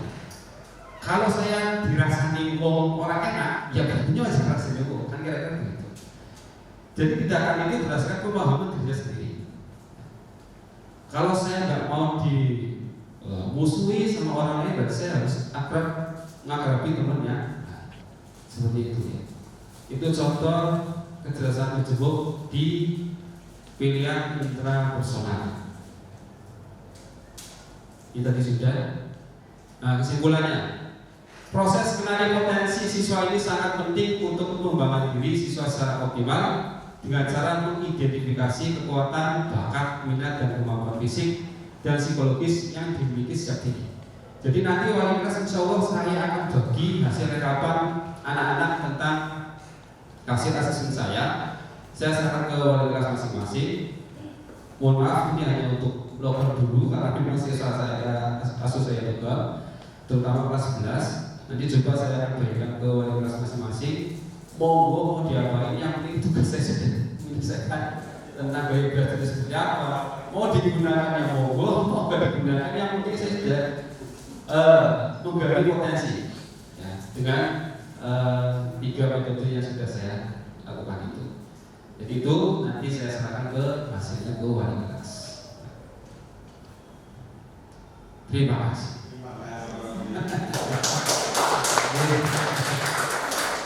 Maklum, ini jurus yang pertama yang sudah saya sampaikan ke anak-anak 11 KKN kedua, dan mudah-mudahan berbagi baik ini ada hikmah yang bisa kita ambil baiknya, yang nggak baik yang sangat diambil.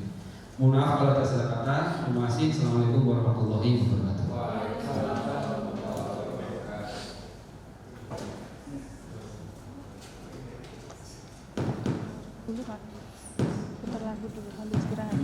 Monggo istirahat dulu teman-teman.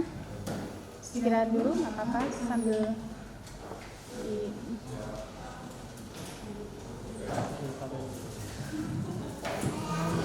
ada yang mau ke kamar mandi. Satu materi lagi. Jurusan kedua kali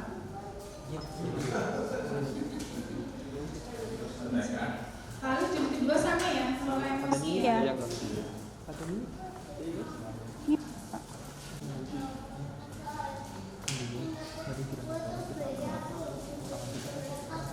Cek. Ya, untuk jurus yang berikutnya sama Bindra, karena saya 2 jurus yang saya praktekkan ke siswa sama tadi, kelola emosi. Dan yang Bindra kelola emosi dan bangun resiliensi. Ini yang akan saya sampaikan jurus berikutnya sama Bindra. Kalau saya cukup satu saja.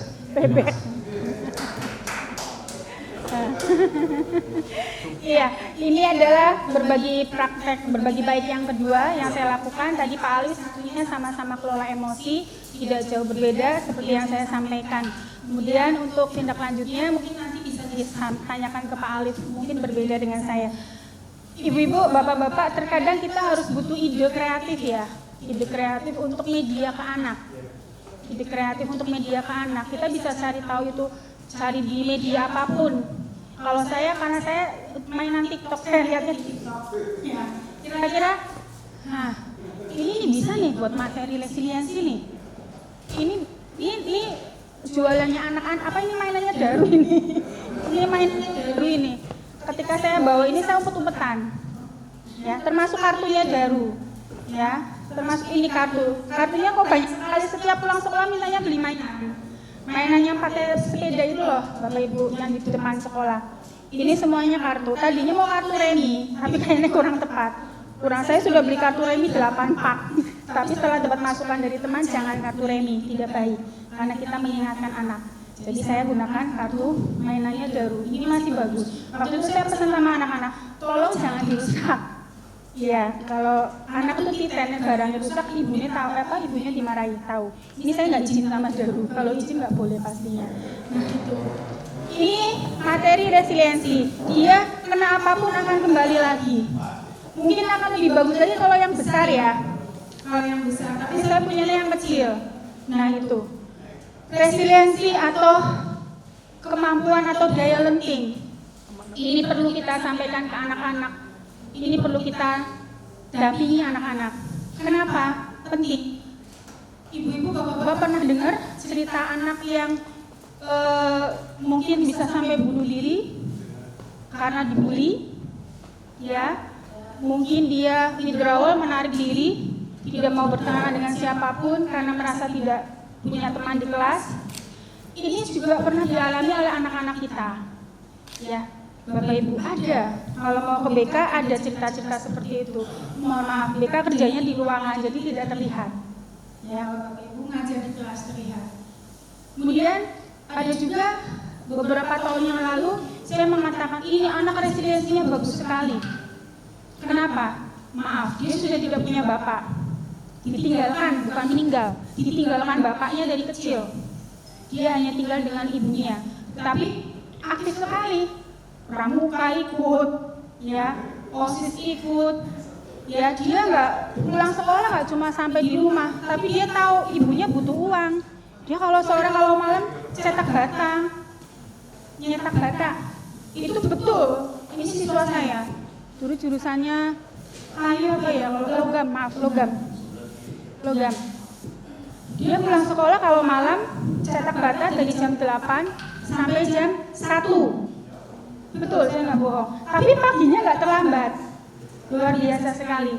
Paginya dia tidak terlambat, dan tidak ada catatan anak ini membolos, alfa, ataupun tindakan-tindakan yang tidak normatif di sekolah. Saya katakan tidak normatif saja ya, lebih enak didengar bahasanya. Seperti itu. Nah, resiliensi itu penting. Daya lentirnya, lenturnya anak, lenting, fleksibel. Ketika mengalami sesuatu, dia hancur. Ketika mengalami sesuatu, dia bisa menyikapinya. Tidak hanya sampai di sini, tapi kita harapkan kita dampingi anak untuk tumbuh juga. Nah, kemarin saya putarkan jembatan otak. Saya cari media juga yang bisa nyambung. Karena resiliensi itu juga dibangun. Makasih ya, Mas. Oh, masih. Karena resiliensi itu dibangun, resiliensi itu dibentuk, resiliensi itu dilatih. Otak kita itu bisa kok dilatih. Jadi sebetulnya kalau saya sering mengatakan anak-anak, sama masalah saya kok banyak sekali. Mbak, kamu dibikin tangguh, Mbak.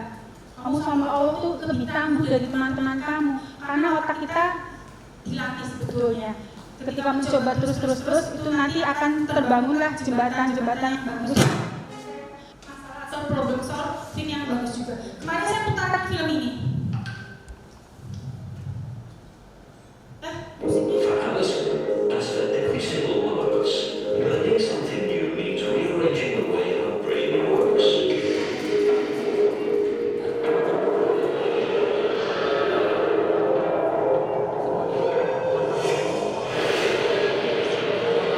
Our brain has an astonishing 100 billion neurons, all brain cells, all connected together. Learning is about creating and strengthening pathways through these neurons into pulses of electricity. But between each and every connection in our brains is a tiny gap called a synapse. For any of us to learn something new, the electrical signal has to jump across this gap to continue its journey.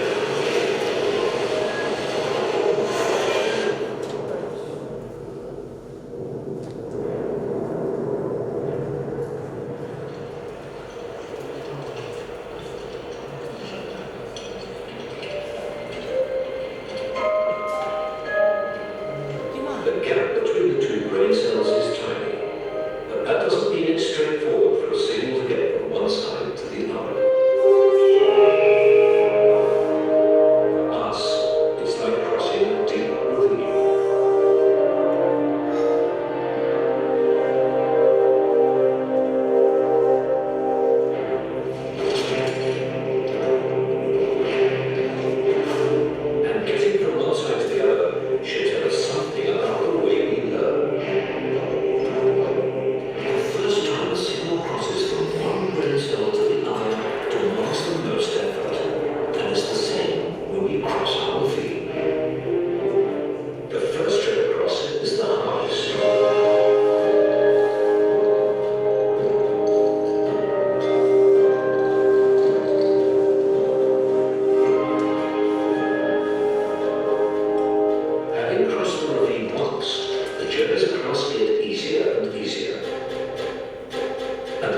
kartu ini, ya, itu kartu.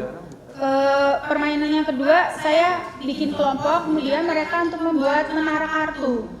Ya, ketika anak membuat menara kartu itu ternyata tidak langsung jadi, atau ide bikin menara setiap kelompok itu berbeda.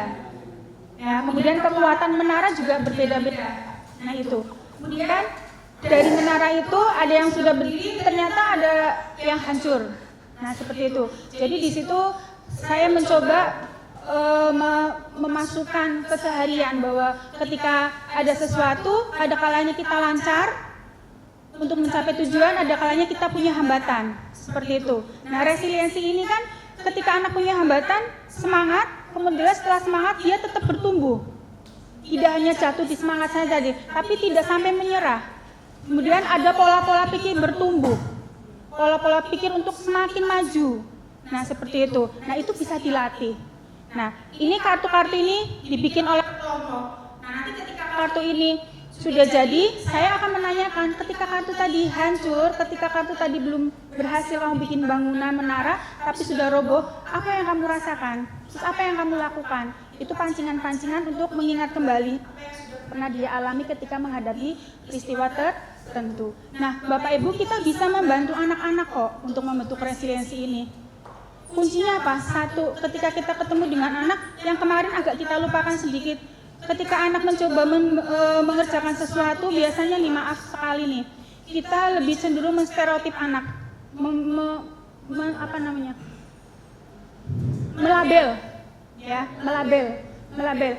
Ketika anak labelnya sudah tidak bagus nih, ya, ketika dia melakukan sesuatu yang lebih baik, maka banyak yang tidak percaya. Nah, resiliensi ini, label-label itu harus kita lepas. Jadi yang kita lihat bukan orangnya, tetapi prosesnya. Sekali lagi, bukan orangnya yang melakukan, tetapi proses dia menyelesaikan atau mencapai tujuan yang sedang dilakukan.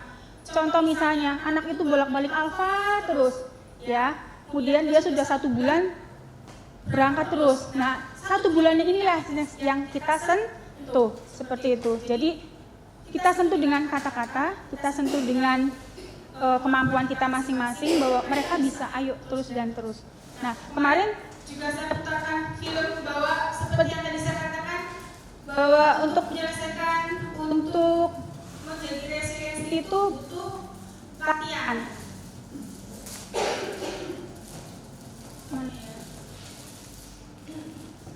Ini tak cari video-video aja ya Bu, biar nggak bosan ya Bu.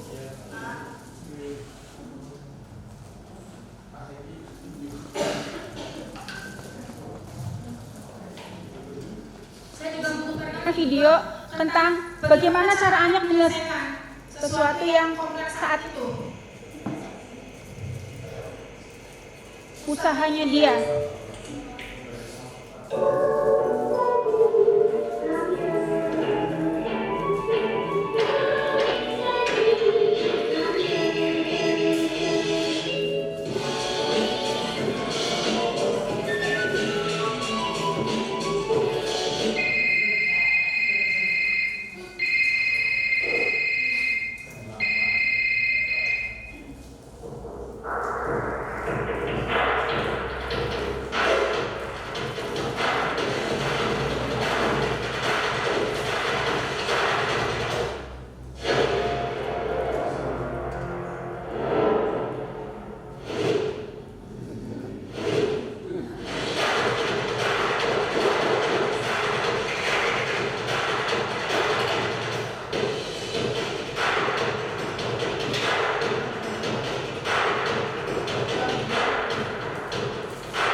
sedikit lagi bahan tayang.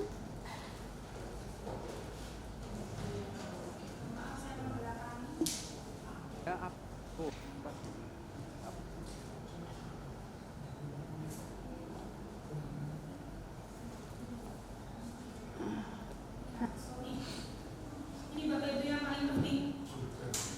Teknik burger. Ya, teknik burger ini bisa kita lakukan ketika ada anak konsultasi ke kita. Kalau di BK namanya konseling individu. Ya, kalau BK mengatakan konseling individu, tapi kalau Bapak dan Ibu guru ketika ada anak datang mendekat, mungkin bisa dikatakan curhat. Ya, seperti itu. Kalau kami konseling. Nah, ini penting Bapak Ibu. Ini kita perlu pendampingan. sininya. Apresiasi, Apresiasi, teknik burger namanya. Ketika ada sesuatu dengan apresiasi. Ya. Bapak apresiasi kamu menyerahkan upaya terbaik Baik kamu, kita puji dulu. Ya, apapun yang sudah Dilakukan. Ingat pesan saya tadi, bukan labelnya, tapi proses yang sedang dia lakukan. Bukan personal anaknya, tetapi peristiwanya, usahanya sudah yang sedang lakukan. Kemudian masuk ke sana, di tengahnya koreksi. Nah, koreksian ini berarti dengan pendampingan kita. Itu ya Bapak Ibu, bagaimana agar kamu bisa Mengurangi waktu nonton ini contoh dan mengalokasikan lebih banyak waktu untuk latihan. Ya. Ini contoh percakapan saja. Ya, nanti disesuaikan dengan permasalahannya anak-anak. Ya. Misalnya di sana sudah ketergantungan HP, game, misalnya main game. Bagaimana caranya biar kamu bisa mengurangi? Kalau konseling itu penyelesaiannya kita pancing biar anak yang menemukan sendiri. ya seperti Itu ya. Jadi bukan kami yang ngasih solusi seutuhnya, tapi kita pancing anak biar dia yang berpikir. Karena sebagus apapun ide dari kita, kalau tidak cocok ke anak, tidak akan dipakai. Emosinya anak, situasinya anak, lingkungannya anak berbeda dengan kita, sudut pandang dan sebagainya. Kita tidak akan tahu seberat apa masalah yang anak hadapi. Kita hanya melihat dari luar. Jadi seperti itu. Oke. Waktu itu Terakhir adalah kita apresiasi lagi. Ya. Saya, Bapak percaya kamu bisa. Itu sering saya katakan, kamu bisa Mas. Oh bisa, kamu bisa. Seperti itu. Nah, Bapak Ibu, teknik ini, kita pendampingan ke anak teknik ini. Silakan, ini tidak harus guru BK, siapa saja kok boleh. Ya, hanya beda bahasa saja. Kalau kami konseling. Kalau kalau Anda mungkin konsul, curhat dan sebagainya. Itu Bapak dan Ibu sedikit cerita berbagi baik. Ya, Alhamdulillah kemarin ada evaluasi hasil ketika saya melakukan kedua halnya itu. Alhamdulillah anak dari skala 1, 2, 3, 4 banyak yang 4. Artinya anak memahami. Di sini saya mohon maaf Bapak Ibu guru, kita punya Anda punya kemampuan cari media yang tepat, punya kemampuan ngomong yang enak ke anak, punya kemampuan menyampaikan bahasa anak biar masuk. Seperti itu. Anda semua sudah punya kemampuan itu. Nah, seperti itu. Itu yang bisa saya sampaikan tentang resiliensi. Kemudian kita dukung anak-anak bahwa positive thinking, kita melihat anak itu baik. Seperti itu. Itu ya, Bapak Ibu, terima kasih. Itu yang bisa saya sampaikan, berbagi pengalaman baik. Dua juru saya, juru emosi, resiliensi, kemudian Pak Alif juga tadi potensi dan kelola emosi juga. Semoga tidak ada yang bertanya. Semoga tidak ada yang bertanya. Terima kasih sekali untuk segala waktunya, pengorbanan tenaga, ya, pikiran. Bapak Ibu siang hari ini dari setengah 9 sampai setengah 11, alhamdulillah sudah terlewati dengan baik. Mohon maaf kalau sajiannya kurang berkenan. Biasanya kalau pesen jajan seleranya yang pesen. Yang pesen saya berarti seleranya saya. Mohon maaf lidah kita berbeda, tetapi niat baik saya untuk memberikan yang terbaik sudah ada. Mohon maaf kalau tidak sesuai. Kemudian terima kasih juga untuk pihak-pihak sekolah, anak saya, dedek saya yang dari awal ya Mas ya, berdua ini yang membantu saya untuk mengambil video. saya terus terang minta tolong 2 anak ini. 1 bulan ini saya selalu minta tolong mereka mengedit dan sebagainya. Pak Alif, ada yang mau disampaikan ke teman-teman? Cukup? Cukup? Ada yang mau disampaikan ke kami Bapak Ibu untuk masukan kami ke depan? Mohon silakan, barangkali ada masukan ke kami untuk kegiatan-kegiatan ini.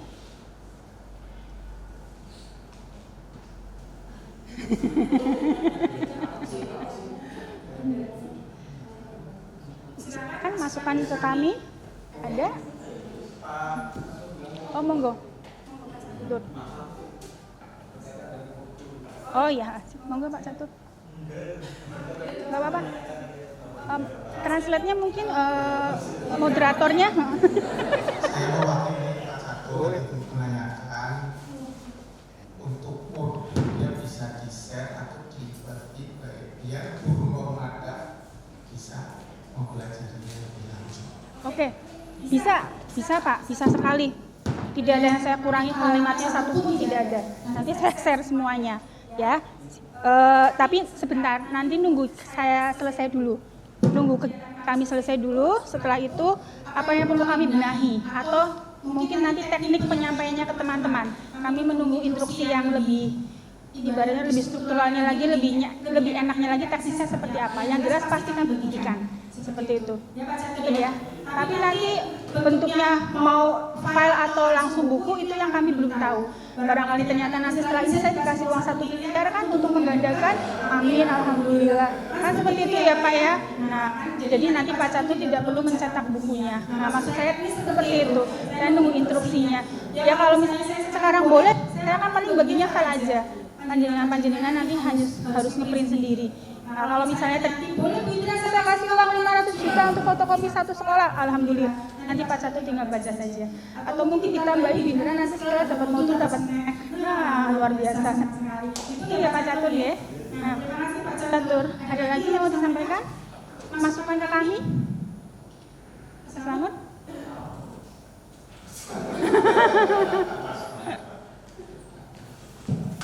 Terima kasih kepada Bu Indra yang sudah memberikan waktu bahwa kegiatan berbagi praktek baik ini menurut saya sangat positif untuk dikembangkan, karena sebenarnya masalah anak ini kan masalah kita bersama. Jadi tidak hanya tugas dari guru BK saja, tapi juga tugas dari Bapak Ibu guru yang normatif juga. Jadi tidak salah kalau seandainya kegiatan semacam ini perlu disampaikan juga kepada guru-guru yang lain.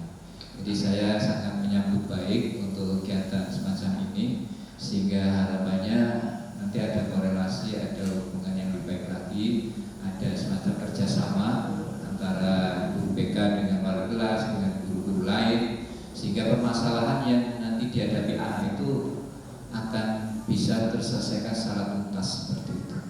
Ini harapan saya yang mengikuti kegiatan pada siang hari ini. Itu terima kasih. Assalamualaikum warahmatullahi wabarakatuh. Terima kasih Pak Selamat masukannya. Semoga sebelum Pak Selamat purna kita sudah bisa menularkan ke anak-anak ya Pak. Tahun depan ya Pak, bulan Maret, bulan April. Terima kasih teman-teman. 2 masukannya dari kami. Barangkali ada 1 lagi atau sudah cukup? Cukup? Cukup? Yang nutup Pak Alif ya? Saya aja. Baik, dengan berakhirnya pemaparan berbagi praktek baik kami, semoga bermanfaat untuk kita semua. Niatnya kami adalah berbagi. Tidak ada yang lebih pintar, semuanya hanya punya kesempatan yang berbeda. Seperti itu saja. Setelah ini Bapak Ibu boleh kembali melakukan aktivitasnya. Terima kasih atas kehadirannya, tenaga, waktunya, semuanya. Mohon maaf jika ada yang kurang berkenan hari ini. Saya tutup kegiatan siang ini. Terima kasih. Assalamualaikum warahmatullahi wabarakatuh.